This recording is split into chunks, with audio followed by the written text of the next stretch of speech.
When my sister lost her job, I took her to live with me. Then she stole $15,000 from me that I had been saving for 3 years for a prosthesis for my 12-year-old daughter, and went on vacation in Miami. She told me, "Nothing will happen to your daughter if she stays without a prosthesis a little longer, and I deserve vacation." She thought she would get away with it, but very soon she regretted it. So this happened about 6 months ago, and I'm still processing it all. My name's Mike. I'm 38, live in suburban Ohio with my wife Jess and our 12-year-old daughter Sarah. Normal middle-class American family, you know? I work at a manufacturing plant, just as part-time accounting, and we get by just fine. But our lives got turned upside down 3 years ago when Sarah lost her leg in a car accident. I won't get into the details of the accident because that's not what the story is about. But let me tell you, watching your kid go through something like that changes you. Sarah was always a super active kid, soccer, basketball, swimming, you name it. After the accident, she had to relearn everything. The doctors fitted her with a basic prosthetic through insurance, but it was like giving a race car driver a shopping cart. Functional? Sure, but it wasn't going to let her be the athlete she used to be. The good prosthetics, the ones that would actually let Sarah run and jump and play sports again, those aren't covered by our insurance. $15,000. Might as well have been $15 million for a family like ours. But I made a promise to Sarah that she'd get back on that basketball court, and I'm the kind of guy who keeps his promises. So I started saving. Took on weekend shifts at the plant. Started doing handyman work on Sundays. Just picked up extra clients. We cut every corner we could think of. No more date nights, no cable TV, generic everything at the grocery store. For 3 years, we lived like monks, and every single dollar we could squeeze went into this old safe I kept in our bedroom closet. Cash only, because I didn't trust banks with something this important. My sister Melissa knew about the fund. Hell, everybody in our family knew about it. At family gatherings, relatives would slip me a 20 or 50 and tell me to put it towards Sarah's leg. It became this family mission, you know? Even my cheapskate Uncle Bob threw in $100 last Christmas. Melissa was always the wild one in our family. 5 years younger than me. Never could hold down a job for more than 6 months. She'd bounce from waiting tables to retail to whatever came next, always chasing some get-rich-quick scheme. Don't get me wrong, I love my sister, but responsibility isn't exactly her strong suit. She's more of a live-for-today kind of person. Last December, Melissa got laid off from her latest job at some marketing company. Right before Christmas, too. She called me up, cry about how she couldn't make rent, how her roommate was kicking her out. The whole sob story. Now, I'm not heartless. She's my little sister, and family takes care of family, right? That's how we were raised. So I told her she could stay with us for a while, just until she got back on her feet. Jess wasn't thrilled about it. She never really got along with Melissa, but she agreed because that's what good people do. We set up the pull-out couch in the basement, and Melissa moved in with just 2 suitcases and a bunch of promises about how grateful she was. At first, things seemed fine. Melissa was actually helpful around the house, playing with Sarah, cooking dinner sometimes. She said she was looking for work, going to interviews. I even helped her update her resume and drove her to a few job interviews myself. She seemed different, more mature. I thought maybe this rough patch was exactly what she needed to grow up, but then I started noticing little things. She'd sleep until noon, then spend hours on her phone. When I'd ask about job hunting, she'd get defensive and change the subject. She started going out at night, coming home late, sometimes not coming home at all. When I'd bring it up, she'd say she was networking or meeting potential employers. I wanted to believe her. The thing that should have been a red flag was how interested she got in Sarah's prosthetic fund. She'd ask me about it all the time, how much we had saved, where I kept it, when we were planning to buy the new leg. I thought she was just being supportive, maybe feeling guilty that she couldn't contribute while she was unemployed. March 15th. That's a date I'll never forget. I came home from work around 6 p.m., same as always. Sarah was at basketball practice. She still went even with her basic prosthetic, though she mostly sat on the bench. Jess was making dinner, and Melissa was nowhere to be found. Nothing unusual there. But something felt off. Call it brother's intuition or whatever, but I had this knot in my stomach. I went upstairs to change clothes, and that's when I saw it. My bedroom door was open just a crack, and I always keep it closed. The closet door was open too, which was weird because just as obsessive about keeping things neat. I opened the safe, and my heart just stopped. Empty. Completely empty. 3 years of sacrifice. 3 years of every spare dollar. 3 years of my daughter's hope.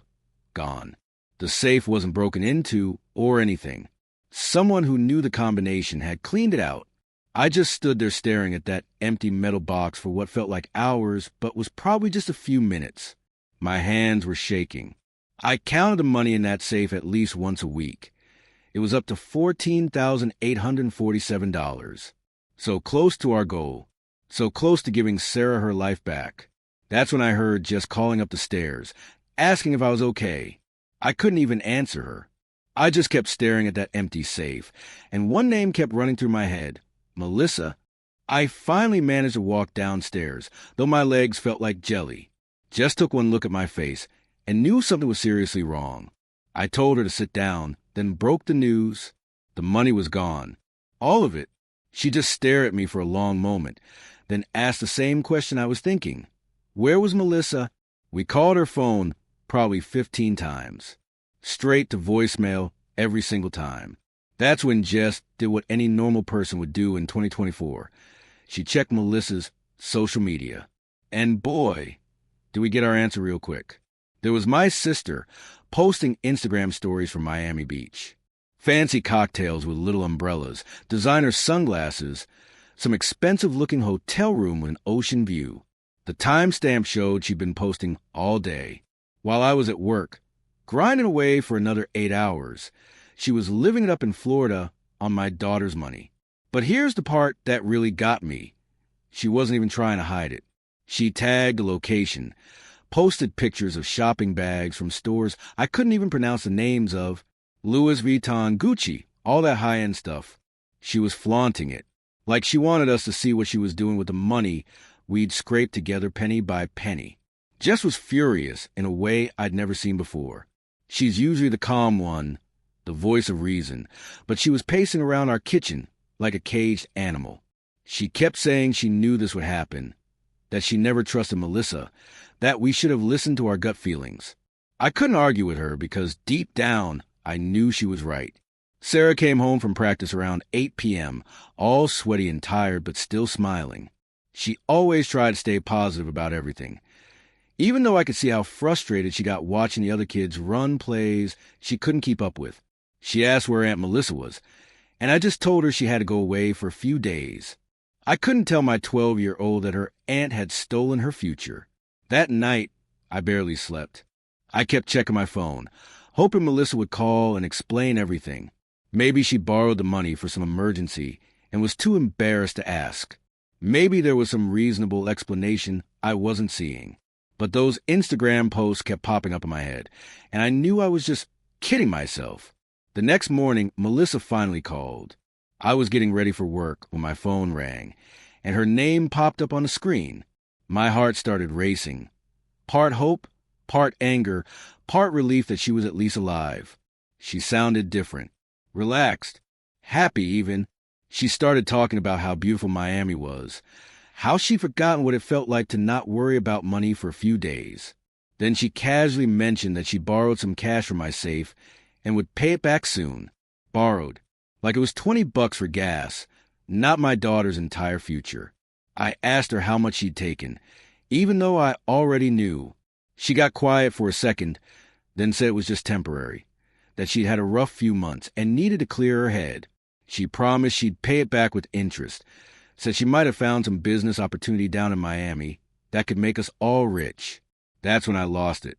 I told her exactly what that money was for, reminded her about Sarah's prosthetic, about the 3 years of sacrifice. She just laughed, actually laughed, said I was being dramatic, and that a few more months wouldn't kill Sarah.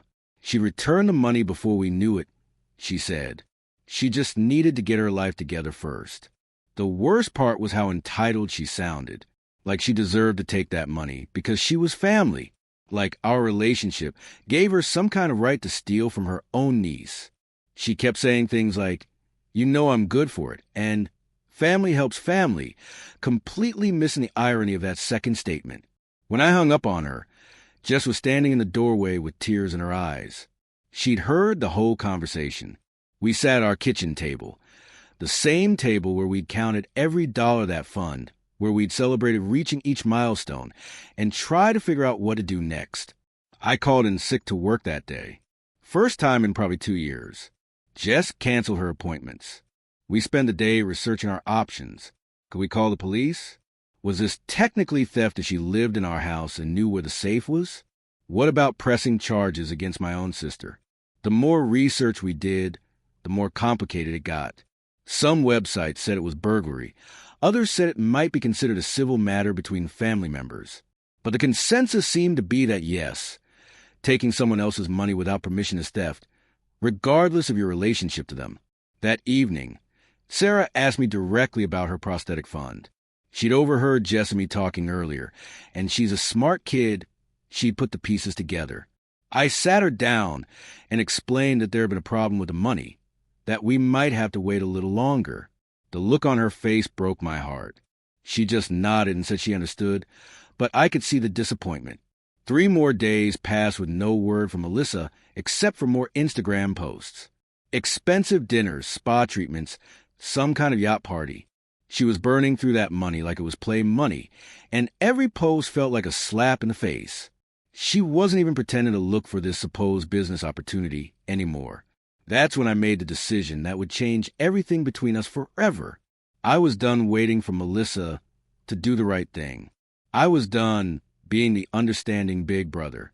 My daughter had been patient for 3 years, and she deserved better than this. If Melissa wanted to act like a stranger, then I'd treat her like one. I called the police. Filing that police report was one of the hardest things I've ever done. Sitting in that sterile police station, telling Officer Martinez about how my own sister had stolen from my disabled daughter, it felt surreal, but I knew it was the right thing to do. Someone had to stand up for Sarah, and if Melissa wasn't going to do the right thing on her own, then the law would have to make her. The officer was sympathetic, but realistic. He explained that since Melissa was out of state, it would take time to process everything. They'd have to contact Miami PD, get her served with papers, all that legal stuff. He warned me that family theft cases could get messy, especially when lawyers got involved. But he also said I was doing the right thing. Theft is theft, regardless of who does it. I didn't tell Melissa about the police report immediately. Part of me hoped she'd come to her senses and return the money before things got too serious. But by day 7 of her Miami vacation, I realized that wasn't going to happen. Her latest post showed her getting a massage at some resort spa, captioned with "Living my best life finally." I screenshot that post and sent it to Officer Martinez as evidence. That's when I called Melissa and told her what I'd done. The reaction was immediate and explosive. She started screaming at me over the phone, calling me every name in the book. How dare I involve the police in family business? How could I be so cruel to my own sister? Did I want to ruin her life over some money? I tried to stay calm and explain that this wasn't just some money. It was 3 years of our lives. It was Sarah's future. But Melissa wasn't hearing any of it. She said I was being vindictive and jealous, that she was finally having some fun for once. She actually accused me of trying to control her life and said I'd always been the favorite child. The call ended with her threatening to never speak to me again, which honestly sounded pretty good at that point. But I knew it wasn't over. Melissa had never been the type to back down from a fight, especially when she felt cornered. 2 days later, she showed up at our house. I was in the backyard fixing Sarah's bike when I heard car doors slamming in our driveway. Jess came outside with a worried look and told me Melissa was here. Not just Melissa, she'd brought backup. Her friend Kelly was with her, this woman I'd never liked who seemed to encourage all of Melissa's worst impulses. I walked around the front of the house, and there was my sister. She looked different, tan from her Miami trip, but somehow smaller too, angry and desperate at the same time. Kelly was standing next to her car, like she was ready to make a quick getaway if things went south. Melissa didn't even give me a chance to speak before she launched into this whole speech about how I betrayed her, how family doesn't call cops on family, how I was destroying her life over money that she fully intended to pay back. She was gesticulating wildly, and I could see our neighbors starting to peek out their windows. I told her calmly that this was simple. Return the money and I'd drop the charges. All she had to do was give back what she stole, and we could try to work things out as a family. But that wasn't what she wanted to hear. She started yelling about how I'd always been the golden child, how Mom and Dad always took my side, how I thought I was better than her because I had a stable job and a house. She said I was using Sarah's situation to make her look like a monster, that I was manipulating everyone's emotions. That's when I made my mistake. I mentioned the Instagram posts, told her how disgusting it was to watch her flaunt stolen money while my daughter sat on the bench at basketball practice. I described seeing her with those designer bags, knowing that each one probably cost more than we used to spend on groceries in a month. Something snapped in Melissa's eyes. She stepped toward me and shoved me hard in the chest. I stumbled backward, more surprised and hurt, but she wasn't done. She came at me again, this time swinging her fists, screaming about how I was ruining everything. Now, I'm not a violent guy. Never been in a real fight since middle school. But when someone attacks you in your own driveway, you defend yourself. I grabbed her wrist to stop her from hitting me, which made her even angrier. She was kicking at me now, trying to break free, so she could swing at me again. The whole thing probably lasted less than 30 seconds, but it felt like forever. Jess was screaming from the porch. Neighbors were coming outside, and Kelly was just standing there recording everything on her phone instead of trying to help. I finally managed to push Melissa away from me, and she stumbled backward onto our lawn. She sat there for a moment, breathing hard and glaring at me with pure hatred. Then she got up and said something I'll never forget, that Sarah probably deserved what happened to her, that maybe it would teach her not to be so entitled. She said our whole family was fake, and that she was glad she took the money because we didn't deserve it anyway. That's when Jess called 911. She'd been watching from the porch with Sarah, who had come outside when she heard the yelling. My 12-year-old daughter watched her aunt attack her father, and then say she deserved to lose her leg. I can't even describe the look on Sarah's face. The police arrived about 10 minutes later. Kelly had already driven off. So much for loyalty. But Melissa was still in our front yard, now crying and claiming I'd attacked her. Officer Rodriguez, who responded to call, talked to both of us separately, checked with the neighbors who had witnessed everything, and reviewed Kelly's video that she'd apparently posted to social media before leaving. By the time it was all over, Melissa was in handcuffs. Assault charges on top of the theft charges. She kept screaming that this was all my fault as they put her in the back of the police car, that I'd destroyed her life, that she'd never forgive me. As I watched that police car drive away with my sister in the back seat, I realized our relationship might never recover from this. But looking at Sarah standing on our porch, still processing what her aunt had said about her, I knew I'd made the right choice. Melissa spent the night in county jail. I won't lie, knowing she was sitting in a cell while I was home with my family felt like justice. But I didn't sleep well that night. Part of me kept thinking about when we were kids, how I used to protect her from bullies at school. Now I was the one putting her behind bars. The next morning, my phone started ringing at 6 a.m. It was my mom, and she was crying. Melissa had used her one phone call to contact our parents, spinning some story about how I'd attacked her and had her arrested for no reason. According to Melissa's version, she'd only borrowed a little money and was planning to pay it back with interest. I spent an hour on the phone with Mom, explaining what really happened. The theft, the Instagram posts, the assault in our driveway, what she'd said to Sarah. By the end of that conversation, Mom was quiet for a long time. Then she asked me what it would take to make this right. Around noon, my parents showed up at our house. I hadn't seen them look this tired and defeated since Grandpa died 3 years ago. They'd driven 4 hours from Columbus, and Dad looked like he'd aged a decade overnight. Mom couldn't even look me in the eye at first. We sat in our living room, the same room where Melissa had been sleeping on the couch just 2 weeks earlier, and had the hardest family conversation of my life. My parents admitted they'd known Melissa had problems, but hadn't realized how bad things had gotten. They'd been enabling her for years, they said, always bailing her out, always making excuses. Dad asked me point blank what it would cost to make this go away. Not just the criminal charges, but everything. What would it take for our family to heal from this? I told him the truth. 15 grand for Sarah's prosthetic. Plus I wanted Melissa to get professional help. Not just anger management. Real therapy to figure out why she thought stealing from her own niece was acceptable.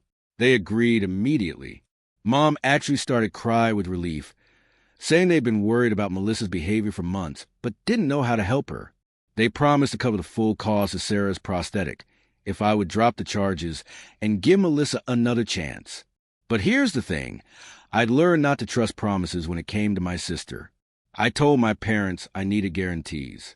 The money for Sarah's prosthetic had to be in my account before I'd even consider dropping the charges. And Melissa had to agree to therapy and stick with it for at least 6 months, with my parents monitoring her progress. The next few hours were like some kind of bizarre negotiation. My parents called their bank, arranged to transfer money from their retirement account.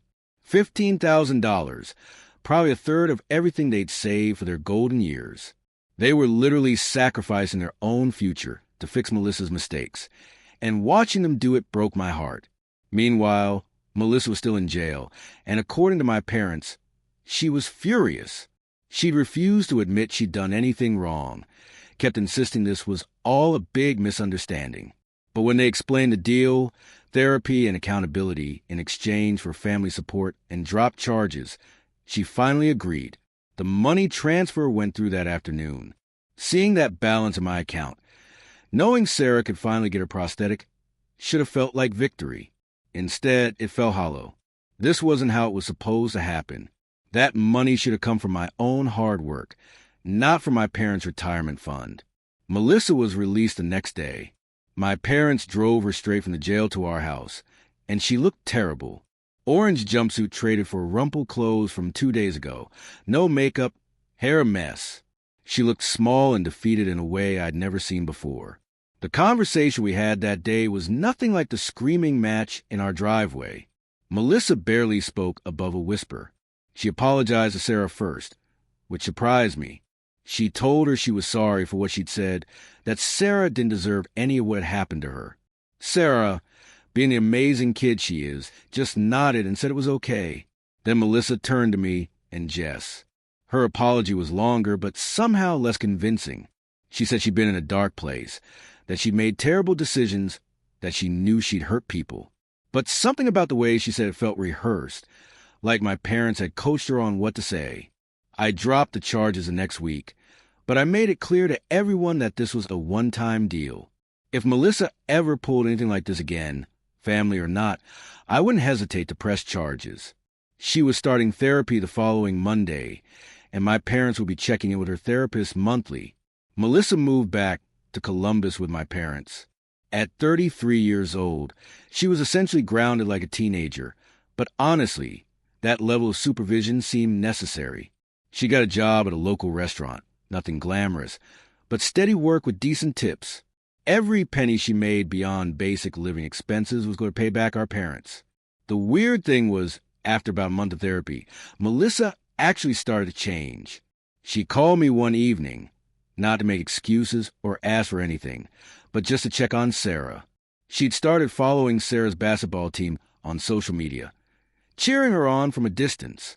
It wasn't much, but it was something. She also sent me copies of all the receipts from returning the stuff she'd bought in Miami. Turns out she'd only spent about $8,000 of the 15. The rest she'd hidden in her hotel room safe, probably planning to stretch out her vacation longer. The designer bags, the expensive dinners, most of it could be returned or sold. She managed to recover about $6,000, which she immediately sent to our parents. By the time we scheduled Sarah's prosthetic fitting, 3 months after the theft, our family was in a weird place. We were talking again, but carefully. Trust was broken, maybe permanently, but we were trying to figure out how to be a family again. Melissa was making progress in therapy, dealing with issues I hadn't even known she had. The day before Sarah's fitting, Melissa asked if she could be there. Not to make herself feel better, she said, but because she wanted to see Sarah take her first steps with a new prosthetic. She wanted to witness the moment her mistake was finally made right. I told her yes, but she had to earn that privilege by continuing to prove she'd changed. Looking back, that was probably the moment I started believing my sister might actually become the person we'd always hoped she could be. Last Tuesday was a day we'd been waiting for over 3 years. Sarah's prosthetic fitting appointment at the specialized clinic in Cleveland. The drive there was quiet. Sarah was nervous. I was nervous. Even Jess seemed on edge. We'd waited so long for this moment that part of me was afraid something would go wrong at the last minute. Dr. Patterson, the prosthetist, had been working with Sarah for weeks to get the fit exactly right. This wasn't just any prosthetic. This was a top-of-the-line sports model with microprocessor-controlled knee joints and carbon fiber components. The kind of technology that would let Sarah run, jump, and play basketball like any other kid her age. When we arrived at the clinic, Melissa was already there waiting in the parking lot. She'd driven up from Columbus by herself, arriving an hour early. She looked different, healthier somehow. The past 6 months of therapy and steady work had changed her.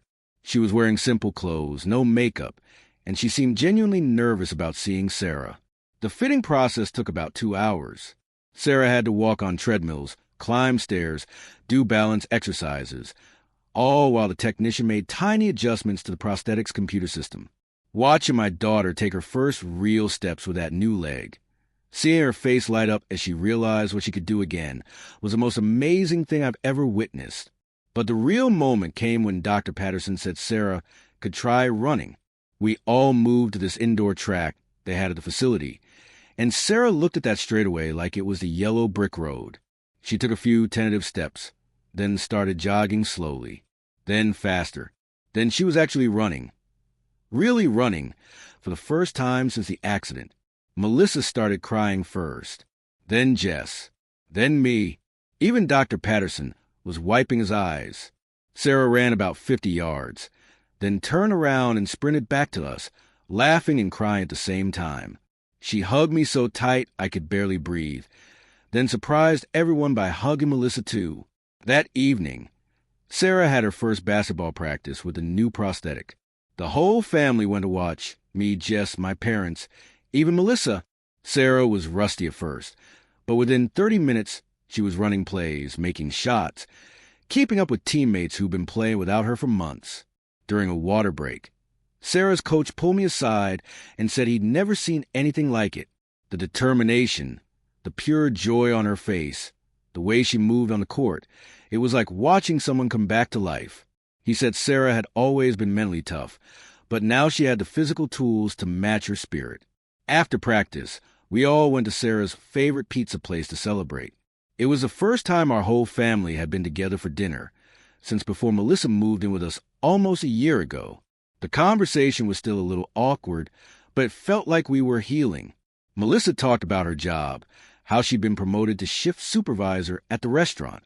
She'd also started taking community college classes at night, studying business management. She wanted to eventually run her own place, she said, but this time she was going to do it the right way, slowly, responsibly with her own money. She also told us about her therapy sessions, how she'd been working through issues with impulse control and entitlement that went back to childhood. She wasn't making excuses for what she'd done, but she was trying to understand it, so it would never happen again. For the first time in months, when Melissa talked about the future, it sounded realistic instead of like another fantasy.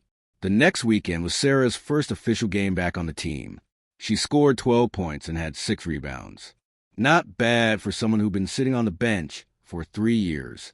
But more important than the stats was watching her play defense, sprinting up and down the court, jumping for loose balls without any fear. In the stands, our family sat together for the first time in forever. My parents were beaming with pride. Jess was recording everything on her phone, and Melissa was cheering louder than anyone.